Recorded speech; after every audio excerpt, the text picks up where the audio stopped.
Tsunami தாக்குதலில் உயிரிழந்தவர்களின் 12ஆம் ஆண்டு நினைவு தினம் தமிழகத்தின் பல்வேறு பகுதிகளில் இன்று அனுசரிக்கப்பட்டது.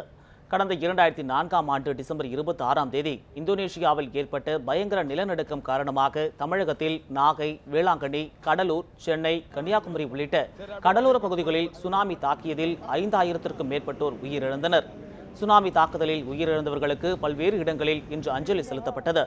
சுனாமியால் உயிரிழந்தவர்களுக்கு சென்னை மெரினா கடற்கரையில் மீனவர் பேரவை உள்ளிட்ட பல்வேறு அமைப்புகள் சார்பில் அஞ்சலி செலுத்தப்பட்டது.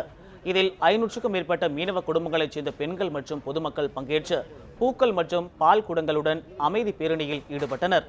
பின்னர் மெரினா கடற்கரையில் அமைக்கப்பட்டுள்ள மணல் நினைவு சின்னத்தில் மெழுகுவர்த்தி ஏந்தியும் பூக்களை கடலில் கொட்டியும் கண்ணீர் அஞ்சலி செலுத்தினர்.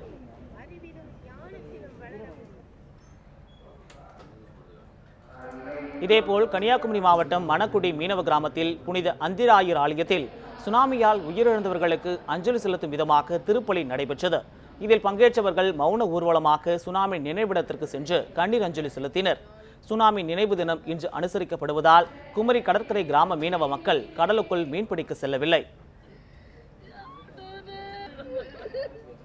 கடலூரில் தேவனாம்பட்டினம் வெள்ளி கடற்கரையில் உள்ள சுனாமி நினைவு தூணுக்கு 500க்கும் மேற்பட்ட பெண்கள் மலர் வளையம் வைத்தும் கடலில் பால் ஊற்றியும் அஞ்சலி செலுத்தினர்.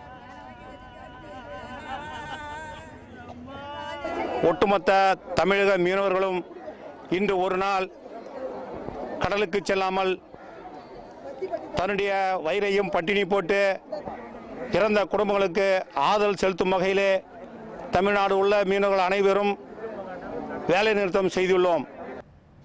நாகையில் மாவட்ட ஆட்சியர் அலுவலக வளாகத்தில் அமைந்துள்ள சுனாமி நினைவு பூங்காவில் மாவட்ட நிர்வாகம் சார்பில் மலர் அஞ்சலி செலுத்தப்பட்டது.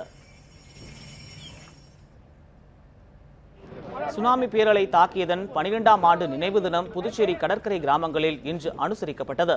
புதுச்சேரி கடற்கரை சாலை காந்தி சிலையின் பின்புறம் வைக்கப்பட்டிருந்த நினைவு பதாகைக்கு முதலமைச்சர் நாராயணசாமி மற்றும் அமைச்சர் கந்தசாமி உள்ளிட்டோர் அஞ்சலி செலுத்தினர்.